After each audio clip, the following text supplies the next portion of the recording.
Today on Quest, Geologist Elley Ringo.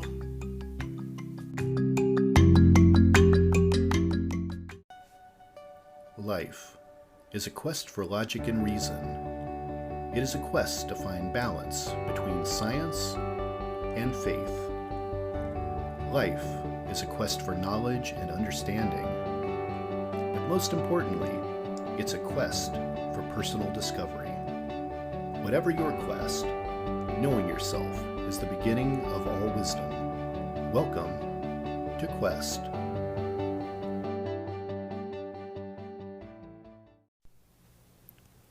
Hi everyone, I'm your host, Todd Fischer, and this is Season 2 of Quest.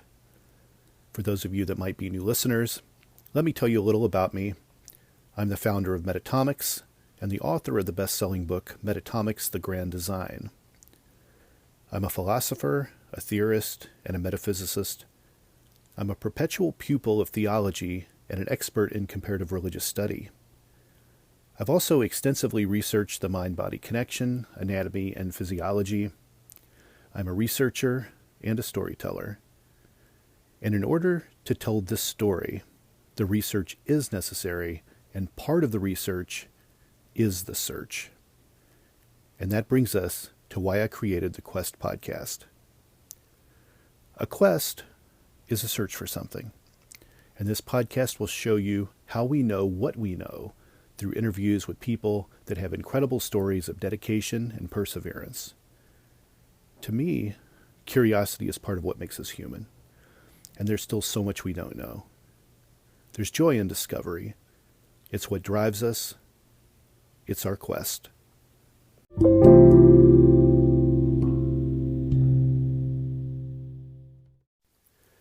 Hi everyone, today on Quest, my guest is Geologist Elley Ringo.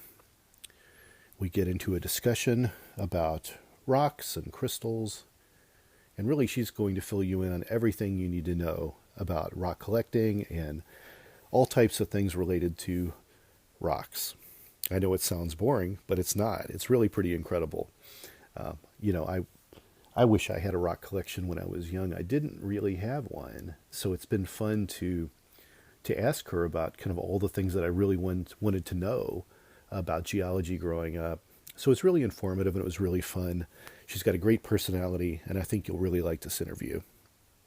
Hi, Elley. Welcome to the podcast. Hey, Todd. How are you? Great. I'm lucky to have you on the show. You're my first geologist that I've gotten to interview. That's awesome. I'm glad to be here. So, not to scare off my audience, but yes, we are going to be talking about rocks today, which seems really boring, but we're going to make it really exciting today. I've got a lot of questions for you, and I'm anxious to get into this. There's so many things I want to know about what you do. But let's start. Yeah, you bet. Tell me a little about your background. How did you get into this line of work? Well, putting this in the Reader's Digest sort of shortened version, otherwise we would be here all day. When I was a kid, around the age of about 8 years old, me and my dad would go hunt for agates on the beach. Like, I didn't exactly know what an agate was at the time. I just thought they were pretty rocks. So I was the kid that was running around and stuffing their pockets full of rocks just because I thought they were cool. So I would invite my friends with me, and they'd come out to the beach, and they were like, "Oh my gosh, you're boring." And eventually my friends stopped coming to the beach, but my dad kept taking me to find agates. And eventually I was like, wow, this is so cool, And so growing up as a kid, I don't know that you really would invest in saying that you knew about geology, especially if you're not around a geologist. So that kind of tapered off. I was always interested in rocks, always loved them. And then I was in a job that I didn't really care about. And I had a chance to go hunt for fire opals in the Virgin Valley, Nevada, in Denio at the Sheldon Wildlife Reserve. And I went to the Peacock Opal Mine, and I was digging in the side of the hill all day. It was pouring down rain. I was covered with mud. I actually had the biggest find of the day, and I was sitting there digging this opal out, and I thought it was the coolest thing in the world. And I thought to myself, is this something that I could do for a living? what would it be called? What would I do? How do I get into it? So I instantly went into researching, like, how do you find rocks for a living? I didn't Uh-huh. even know what it was called. And found geology and that kind of thing. So I contacted the University of Reno, Nevada, the University of Nevada, Reno. Apologize for that. And talked to a professor there who ended up being my advisor. And I was like, hey, I like rocks. What can I do for that? And he's like, well, you'd probably want to become a geologist. And I took an online class to help to see where I would fit into college. And I quit my job 2 weeks later to start school. Wow. And yeah, that's how like it all started. I was like, this is what I'm going to do. And I just went head for it and started it. When you were a little kid, did you have a significant rock collection? Oh, yes. In fact, I still have every agate, once I really found out what they were, that I had found with my dad. And I keep them in jars that are color coded because agates are different colors from the beach. And I Yeah. still have them. And I absolutely love them. And so every time I go to see my dad, we go over to either the Oregon coast or the California coast that are, right there in Southern Oregon. And we will hunt for agates all day on the beach. And it's my absolute favorite thing to do. Wow. That's great. That's great. So for the listeners that don't really know much about rocks or what rocks are or geology, let's get into kind of the basics. What is the basic foundation of what a rock is? Okay. So a rock is essentially made up of two or more minerals. And a mineral is made up of one or more elements, depending on what it is. Because you can have things like sulfur, which is a mineral and an element, or you can have something like pyrite, which is FeSO2, which is iron and sulfur, which iron is also a mineral and an element. And so either one of those two together make up a rock as well. And it can get confusing, but it's just pretty simple that, a rock is a mineral and a mineral is elements. And that's kind of the basics of a rock. I think the term rock and mineral are sometimes incorrectly used as synonyms. Oh, completely. Yes. A lot of people do because people are like, well, if a rock is made up of, two or more minerals and a mineral is elements, then can't you say that a mineral is a rock and a rock is a mineral? Nope, you can't. So what difference between a rock and a crystal? A crystal is a mineral. A crystal is a mineral. Okay. Mm-hmm. And a gemstone, is that just a classification of a crystal or is that different? Yes, a gemstone would be the classification of a crystal, which takes us back to it being a mineral. Great. Yeah. So, yeah, I have so many notes here. I don't even know where I want to jump off at to talk about it. But let's move toward crystals a little bit. There seems to be like a mystery surrounding crystals, and people talk about this piezoelectric current that are in crystals, and quartz crystal seems to be used in like everything electronically. Tell me about crystal. Why are crystals so magical for people? Why do they want them? Why are they being used in technology? What's so great about the crystal? Well, for quartz crystals or silicate or silicon or that kind of a thing, it's used in a lot of computers because it's a great insulator and it can be extremely thin and still insulate just as well. So in electronics or clocks or timepieces, that kind of thing, there is a lot of silicate or silicon inside of those. And it's a great element. And excuse me, I have a cat and she's a little bit rambunctious. So she just jumped on my phone. I apologize. Anyways, so within the electronic industry, it's used quite widely. If you're talking about, a crystal that, someone would hold in your hand or that kind of thing, it's a little bit on the different side. People get extremely fascinated with crystals. They're beautiful. And quartz crystals specifically, if you get a terminated one, which are the ones with the points that have 6 sides, they actually form that way. That's how they come out of the ground. That is their actual molecular structure. And so with the lattice shape that they have and then being able to form beautifully, they're very eye capturing. And a lot of people say that they hold a lot of energy. And so, you can go into like the spiritual realm of them having like a presence and an energy that they're filled with that, can, I guess, entertain people in the sense that, it might heal them or something like that. But if you think about it, all elements, or on an elemental level of them having atoms and electrons and neutrons, those itself are energy, however you want to put it. And so there's a certain amount of energy always surrounding that crystal to keep it in its own structure, if that makes sense. Like there was a certain amount of energy that it took to make that crystal form to its 6 sides. And some people believe that they can feel that energy. Well, it takes that same amount of energy to make every rock and mineral. And so if you're thinking about it on that sense, like the amount of neutrons, electrons, protons, atoms, any of the above that you're talking about, it's all inside of that. And so, just like matter is energy, and, anything has that element of energy. And so if people can find it, that helps heal them or brightens their day, that's awesome. I mean, a lot of people say that, certain colors give people energy, and I'm just kind of going off on a tangent right now, but sure, there's a lot of like mental capacity, I guess, that it would take for you to say that, only this crystal has this amount of energy. Or there's, another thing, if your thoughts are strong enough to say that I believe that this color helps me, or I believe that this crystal helps me, there you have a lot of power in your mind. And so, it kind of goes hand in hand. If that crystal brings you energy and that's what you believe, then so be it. There's nobody to tell you that that's not true. Right, of course. I worked on a documentary at Sci-Fi Channel many, many years ago, and it was about the crystal skulls. Oh, yeah. And we had Hewlett-Packard analyze a crystal skull. Mm-hmm. And they believe that crystal could store nearly infinite amounts of information. We just don't have the technology to be able to do that yet.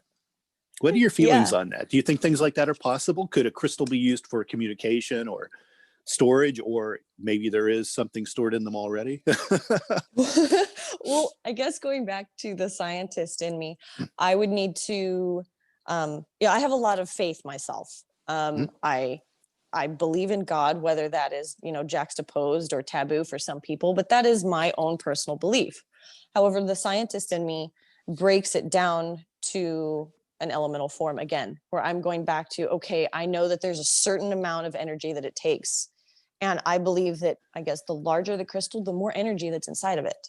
And so with as finite as those, all of the neutrons and electrons and atoms that there are inside that crystal, to make that up as that solid mass and make it that beautiful. Oh yeah, I believe that it stores a hell of a lot of energy. And I believe that you could put as much energy as we could possibly contain into it, if that makes any sense. Yeah, for sure. How much of the Earth's crust is crystal? I mean, certainly it seems like how all these things form is really dependent on where mineral deposits are, maybe how the Earth was created originally. But is there an amount? Is there a study on that?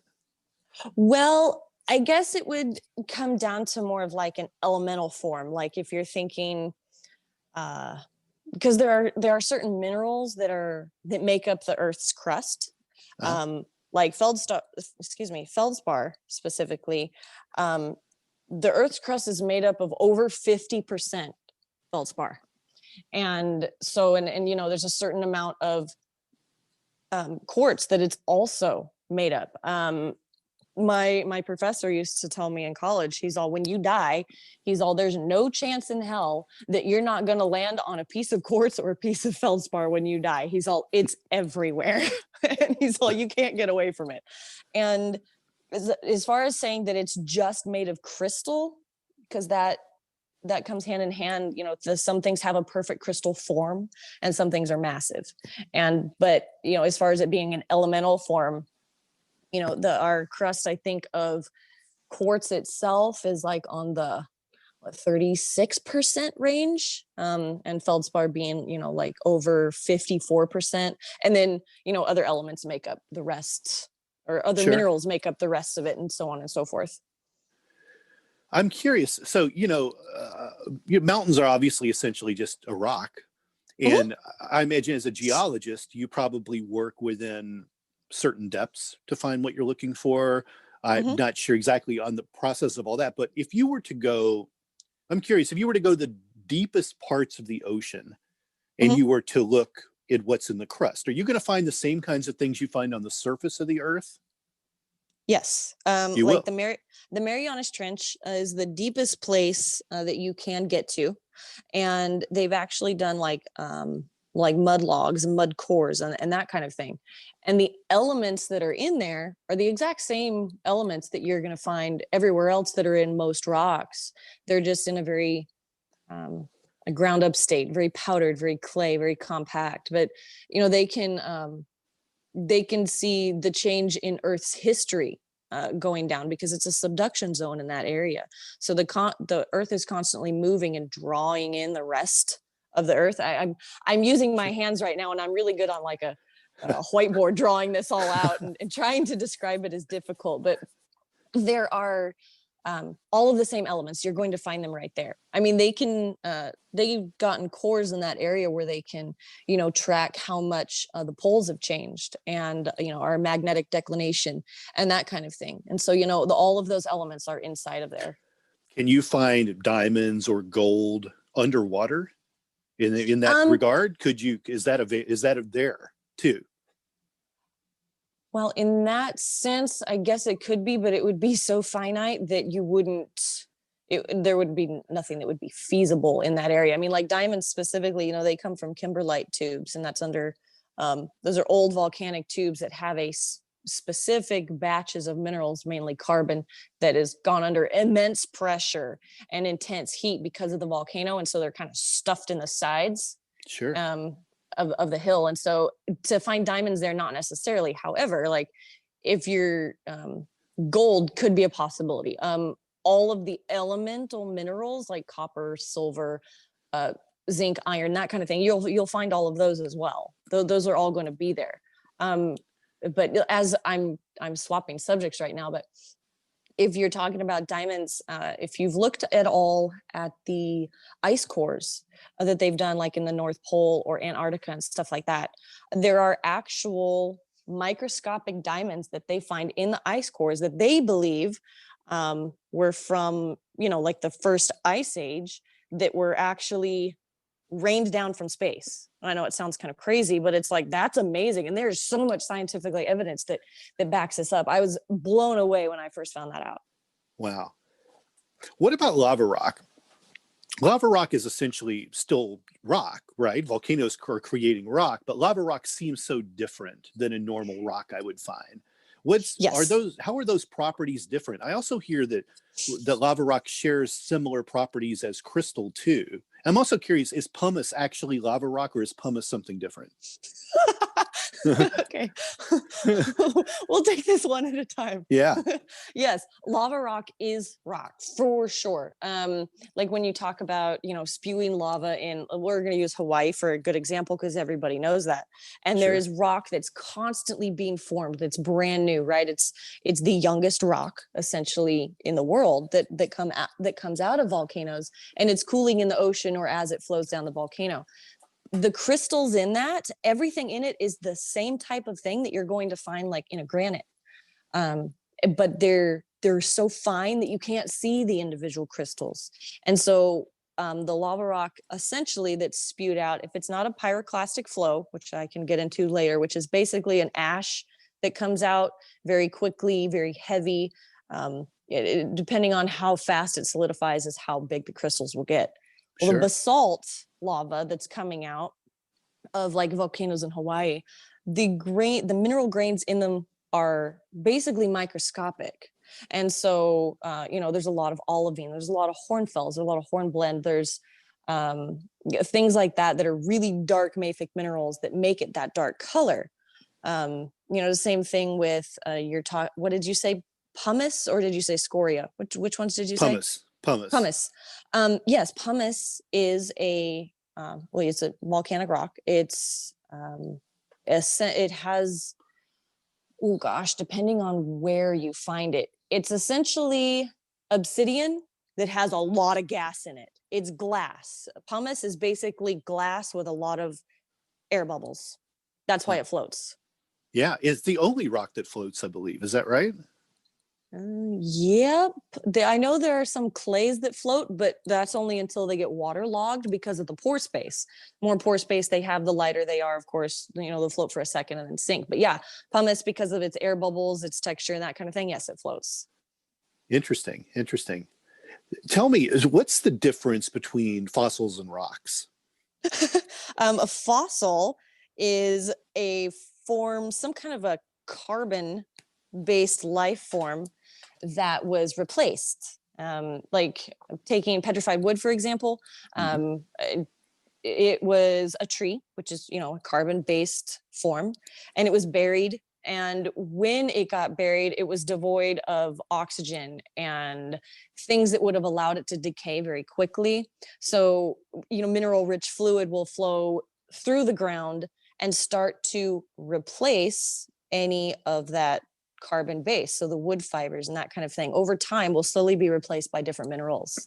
And so once it erodes away, it's completely like lithified or solidified basically as a rock, essentially, because of the minerals that are in it. So they call it a fossil. Yeah. And then so same thing with like a clamshell or like critters like that that are more like calcium based and that kind of thing.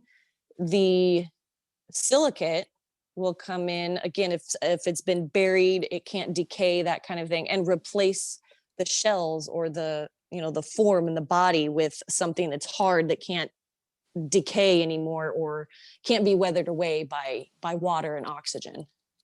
So as we're going back, no, a fossil is not necessarily a rock because it used to be carbon based. But then people can say, well, now it's an element, so therefore now it's a rock. But no, a fossil is a fossil. It was something else at one time. A rock is a rock because it started out that way. Right. And I think everyone knows what fossils are. Everyone has found a fossil when they were a child. But it's interesting, the difference, because you pick it up and you're like, well, this feels like a rock, but it's got an imprint in it. And so it's very confusing. So I wanted to really get to the scientific explanation of why they were different, for sure. Let's talk about petroglyphs. You find petroglyphs. I think I've seen some of those that you've posted before. Let's talk about tell people what those are. Where are they generally found? Native Americans did this. Explain what petroglyphs are. So petroglyphs are really awesome to me because I love the whole, ancient Native American culture, how they were using rocks to leave pictures, symbols, maps. Maybe they were just bored, but basically a petroglyph is very old. They, depending on when the Native Americans were actually there, they would draw into a rock with usually a bone or another stronger rock. And they use a lot of granite for this because granite you can sketch into quickly. And I use that as a relative term. It would take them a lot of effort in one line to scratch it in there with a bone or a rock, but you could leave an imprint of a drawing, a hand. These aren't like paintings. They didn't use anything like a dye or creating something like that. It's an actual etch into the rock. And so over time, I would assume that they would have used it on a darker rock, and people would think that, the rock was darker, so it was painted or something. But no, actually, the oxygen and the sun hitting the rock is going to make it darker because of the elements in it that react with the radioactivity of the sun over the years, create what's called a desert varnish. So it makes the rock really dark. So it makes the carvings in the rock like pop out and stand out. So you can see them very vividly, even still today. And so they were using those to like either mark a territory, tell somebody, hey, I'm here, I went this way. Or maybe it was the map of their area. And I mean, petroglyphs are amazing. And the fact that, Native Americans were, smart enough to put them on something that they knew wasn't going to go away quickly was awesome. That was without being told. They were just like, hey, this has been here forever. We're going to etch on it and it's going to stay here. And, we get to take pictures of them now. Right. I find it fascinating. Versus our current culture where we store everything in the cloud, in the air. So when we're That's gone, right. there will be no record of how advanced we were as a civilization. That's right. If someone forgot their password, we're screwed. I know, right? It's Yeah. well, all great works will be lost. Like today I got my my Spotify, everything I listened to in 2020, and I think, yeah, That's hilarious. we're gonna go the way of the dinosaur. No one will know our No. advancements because all my music is now in the cloud. No one will know what I own, what I listen to. It'll all be Yeah. gone. You'll be boring someday. Are petroglyphs? So, where are these petroglyphs found? Are they just anywhere? Are they around the world? Are they part of the Southwest where you're located? And is there any rhyme or reason to where they're at? Were they where civilizations were, or were they really just like you said? I went this way. They might have been kind of a post-it note on the side of the road, so to speak. Yeah. Are they found in particular places? Well, they were found where Indians stayed, or Native Americans, however you want to use the term, stayed for a period of time. They either making camp, whether would have been for a season or several years. They've found them all over the world, throughout different civilizations in all countries. They've found petroglyphs. They were, used way back as soon as people could figure out that, hey, we can use this thing to scratch this other thing. And, back to the time of the Neanderthal, people were drawing on stuff, whether it was out of sheer boredom or to say, hey, I was here and this is what music I listened to. And, so that kind of thing, they're everywhere. And when I've been looking for stuff, there's a specific creek bed that I can follow. And I think I walked 2 miles down this creek bed. And when you first start this creek bed, there's a gigantic flat rock. And if you walk too quick, you can't see it. If the sun is too high, you can't see it. But if the sun's just right, or if you have a squirter bottle, because, dorky geologists managed to take a water bottle that just happens to have a squirter on it to squirt rocks to see what color they are, you can see that there are pictures. There's several little swirls and little things, and it's really old because it's super worn. It's been weathered to death, but you can tell that it was pointing towards a direction. So if you follow down this 2 miles of a stretch down a riverbed, there are petroglyphs everywhere. And then all of a sudden you kind of get to the epicenter of petroglyphs after you go over this little waterfall where they're all over the place. There's not a rock that you can look at where you don't see something. So I think it was, hey, we're down here, come find us, or this is the way that we went. This is where our tribe is at. And then they just went to town. Interesting. And then Wow. I've also come across just one randomly on the side of a rock going, hey, that's pretty cool. And that's it. That's all there was. That's and incredible. I wish I knew, as an archaeologist and that kind of thing, what the language was, what they were trying to say. I'm not that advanced in it. I don't have that kind of time. I wish I did, but it's awesome. So in your adventures looking for rocks and exploring, what's been the weirdest thing you've ever found? Oh, I find weird stuff all the time.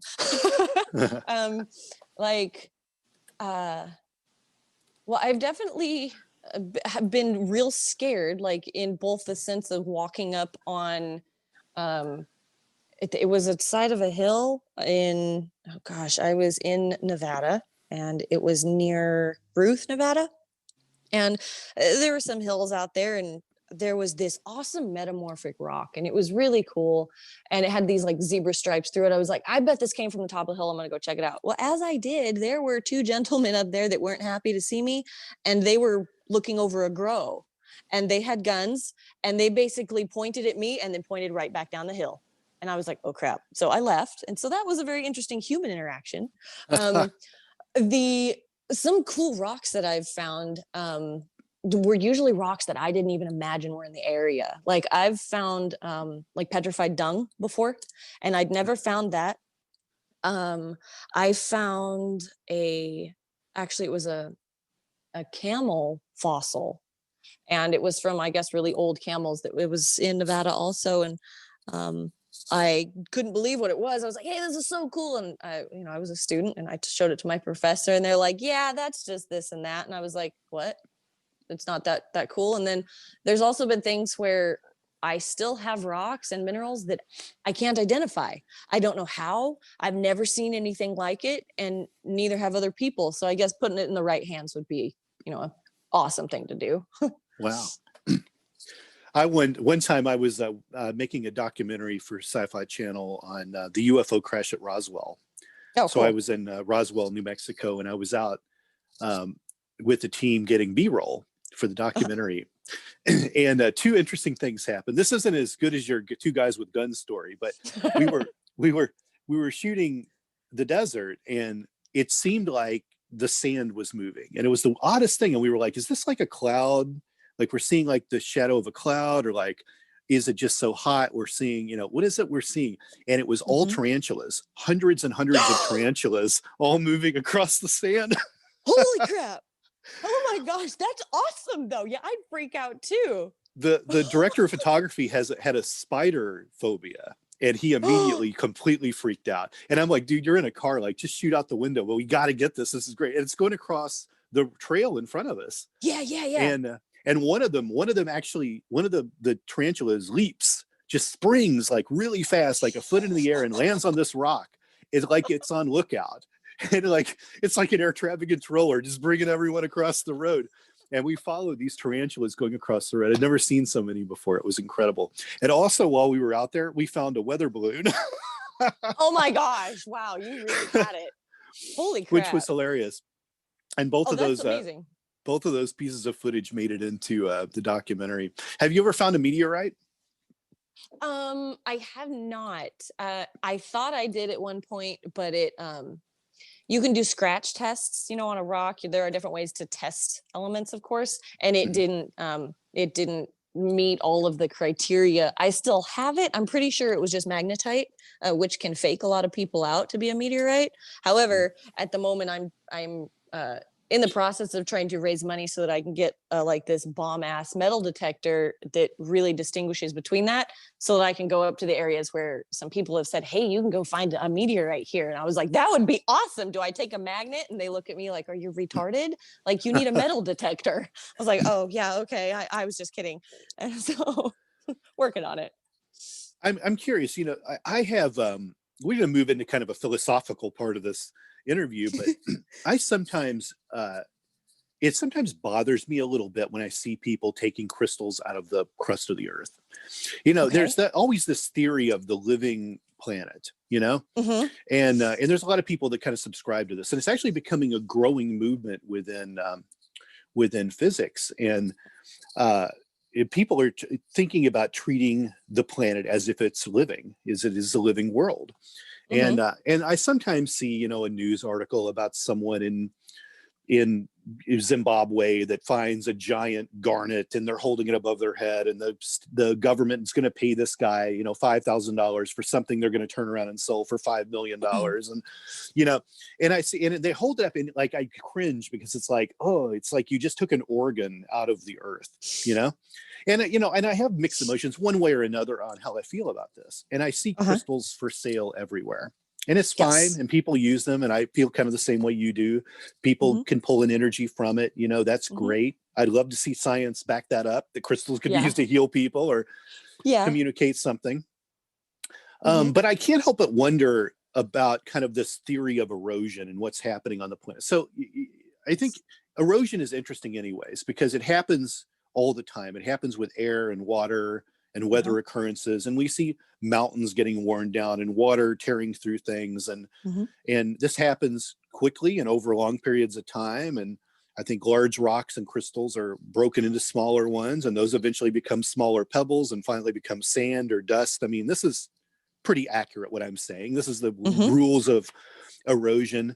Yes. But is the earth actually making new crust continuously, as well as that erosion also happening? Is this happening simultaneously? And are humans themselves kind of acting as erosion on the planet, as to just generally what we're doing to it all the time? Well, first off, like, let's talk about like people taking like crystals from the earth and that kind of thing. There's there's a lot of people that are like, oh, this is beautiful, it brings me happiness, it brings me energy and all that kind of stuff. And Sure. I very much believe in that. Your brain is so strong. If you believe so strongly in something, I do believe that it's going to happen, or it's going to make you feel better. We have very powerful brains that we haven't even imagined to tap into. And then there's a sense that I like to ask people if they like turning on a light switch in their house, if they like using a cell phone or their car or a computer or the TV they turn on, or the couch Sure. that they sit on, or the swimming pool that they swim in. Because if you talk about taking minerals or crystals or whatever, water has so many elements in it. As we drink water, the dissolved solids that are in it are how we get a lot of our nutrients. Because if you take RODI water, and I bring this up because I have a saltwater fish tank, that water is the purest water. If you drink that water for a certain amount of time, you're going to devoid and leach out the minerals that your body needs, because the water your body needs stuff. So the water is going to leach those out. So as we pull water out of the ground to say fill a swimming pool or wash our car, is that not the same thing as pulling a crystal out? Maybe not Exactly. as such a big form, but it's the same exact thing.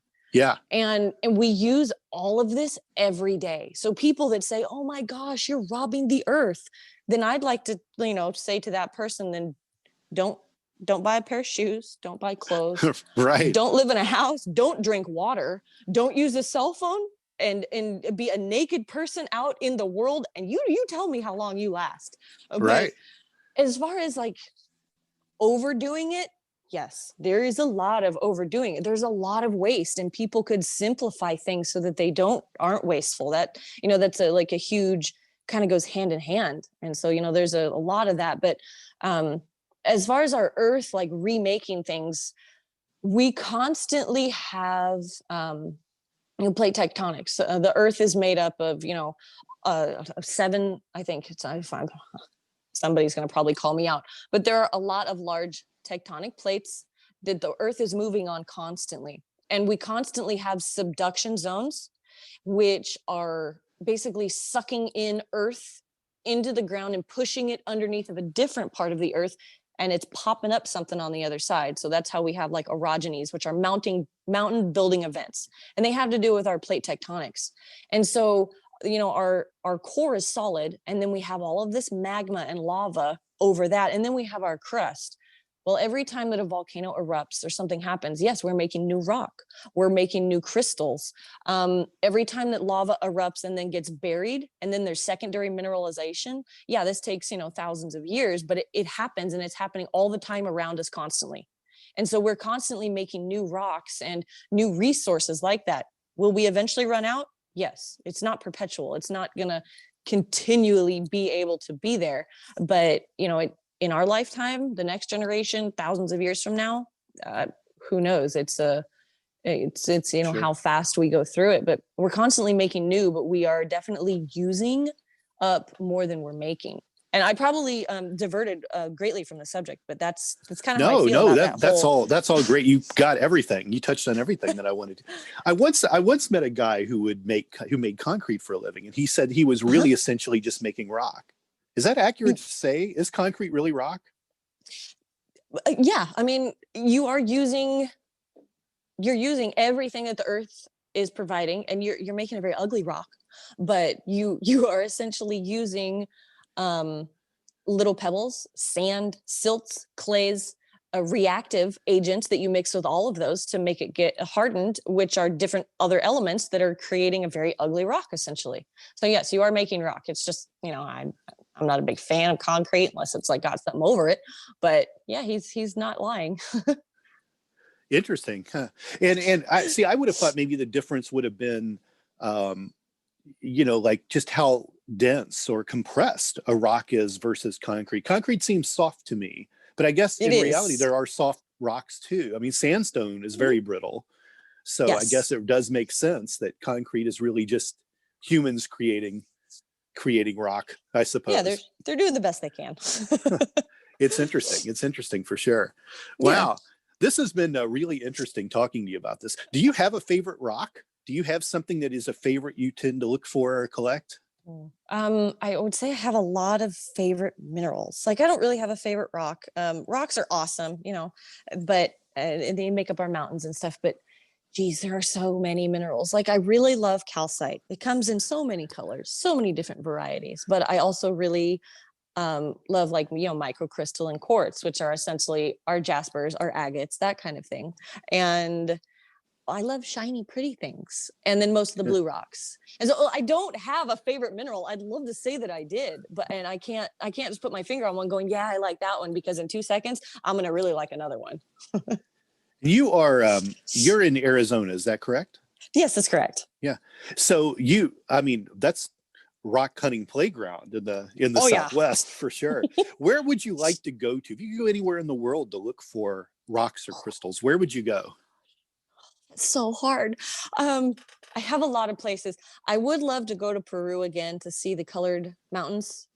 They're like layers of gorgeous colors, and people think that when pictures are posted of that it's fake, but it's not. That's actually the color of the minerals and the sands that are in those hills. I would love to be able to see that, as I collect sand from all over the world in different colors, and I keep that in jars labeled too. Yeah, I'm like a full-on nerd. But I would really love to go to like North Carolina and look for amethyst. Like just in the States, the United States has so many amazing places to look for minerals. I'd love to go down to San Diego and go to the tourmaline mines there. I would love to go to Arkansas. Not necessarily for the diamonds. Diamonds are cool. They're a dime a dozen, basically. They're a very, very, very common rock, common mineral or element, depending on which one do you want to say. But the crystals that are in Arkansas and the turquoise, there's so many different quartz crystals that are there, and the turquoise mines that are there also are really amazing. And so there are a handful of places, and if anybody said, hey, let's go here and look for crystals, I'm like, okay. Like it. Yeah.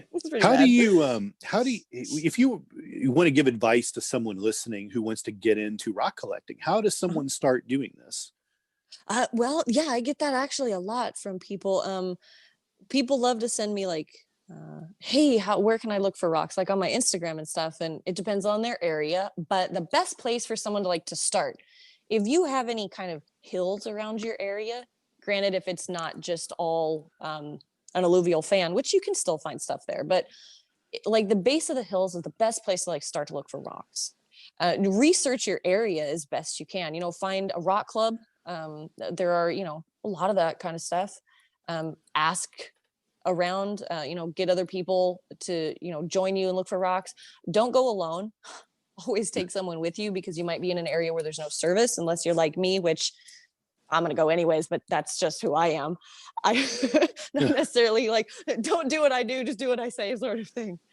But there are a lot of good places would be heavily volcanic areas. There are always amazing rocks to be found around volcanic areas just because of the mineralization that it brings up.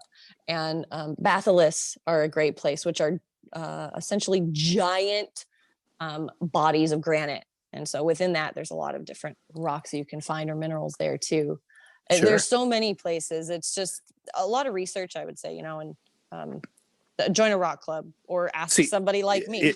It terrifies me to look for rocks in the part of the country where you're at. I love the Southwest, really? But it's the silent critters there that you bother me, like picking up a rock and there's a snake, picking up a rock and there's, a tarantula or a scorpion or whatever it might be there. Like, at least in the Midwest where I grew up, we heard the rattlesnake before we were near it, Yeah. It's not so bad picking up a rock. I feel easier about it, but there's silent, deadly things, and clearly guys with guns too. So you're in the Old West out there. Apparently. Exactly. You got to really be careful. But yeah, I run across a rattlesnake every other week. You learn to keep your eye out for them. And this is going to sound so stupid, but like when looking for rocks for so long, you learn to look for different textures, different looks, different things on the ground. And so when you see something out of the corner of your eye to go, oh, that doesn't look anything like what I'm looking for, then you just learn to kind of adapt to your surroundings. And so I can spot like a tarantula, a scorpion, a snake, like in a heartbeat, just because it doesn't look like what I'm looking for, even though they blend in real well. Like I don't like to torment them or anything, but I definitely like to record them and figure out, where they are and hope that they rattle because they sound really cool. The biggest thing that freaks me out here are the amount of bees, wasps, and hornets that we have. If you ever want to see somebody just violently overreact over the sound of a wasp or a hornet, that's me. Like I freak out. It's such an irrational reaction, but I am deathly allergic to them. So I carry an EpiPen, but the other things don't freak me out at all. Wow. Yeah. What's the best way to display rocks? I see people, take rocks and they cut them in half and they display them that way. I see people that do rock tumbling. Explain these processes and what they're for. Yeah, you bet. So, cutting open a rock is a great way to, a lot of people like geodes and that kind of thing, but even just a mineral on its own to see like the layers so that you can really see that smooth texture. A lot of people love that inside in those layers, and I do too. I have a rock saw, so I cut rocks, and I think that's fascinating. A lot of people love to tumble them so that like they get that nice glassy finish, so it looks like they always have water on them, so you really get the full range of color that they might have. And there are other people that just love the rock by itself, natural. I'd say the best way to display a rock would be, something elevated, a little bit of light on it. Usually natural light isn't always the best way to display rocks. So like a very white light is a better way to put it on there. And then there's always UV light for the minerals that glow and that kind of thing, or that will react to UV light, which is awesome. I print rock stands sometimes to like put my rocks on it with a 3D printer, just so that they can be at a certain angle and that kind of stuff. And it's all about the aesthetics that you want, right? I mean, I have rocks all over my house where I'm like, oh, this guy looks cute here. And then I get bored and switch it out.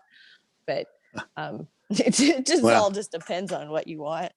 Yeah, for sure. I've never been lucky as like a rock collector. Like I'm just not lucky finding stuff. Like I remember, in middle school, we would go and, do these little digs and things along the banks of the Ohio River. And we would be looking for arrowheads and stuff like. I never found anything. Everything I'd pick up, it was like a junk rock, and they were like, "Yeah, that's like chirp or something," And it's like,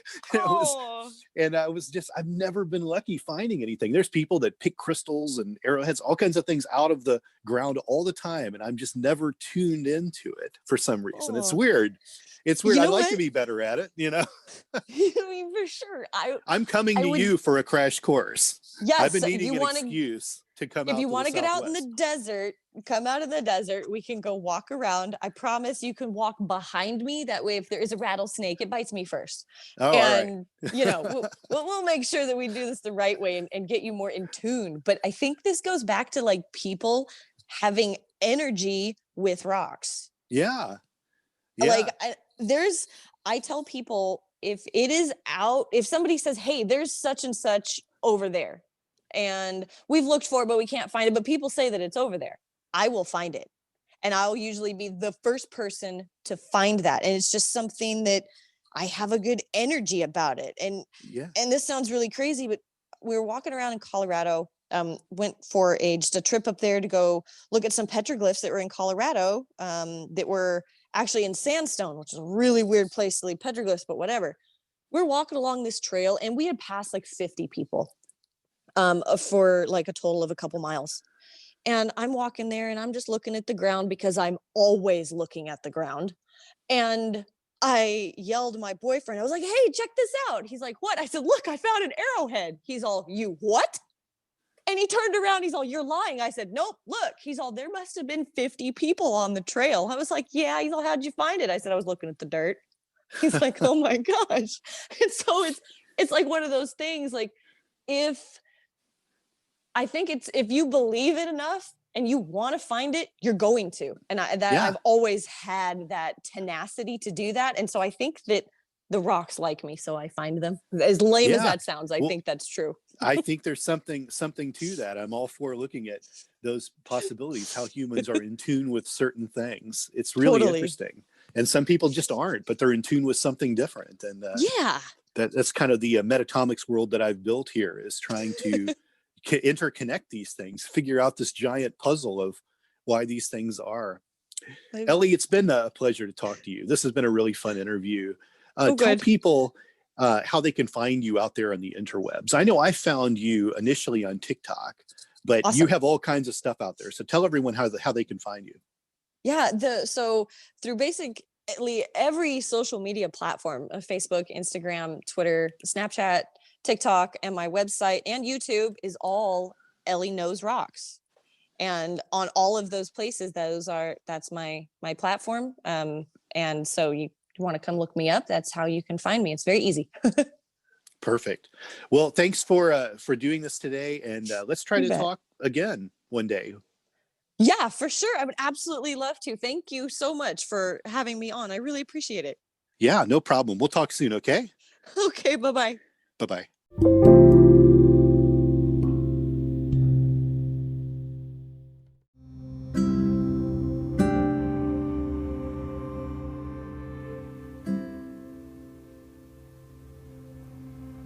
There you have it, my interview with Elley Ringo. I hope you enjoyed it. I hope it made you want to go out and start your own rock collection. I certainly want to. I told you she's really got a great personality. She's really infectious when she talks about this. She likes it so much. It's really cool, really fun. I hope you enjoyed it. We'll be back next week. Thanks for listening.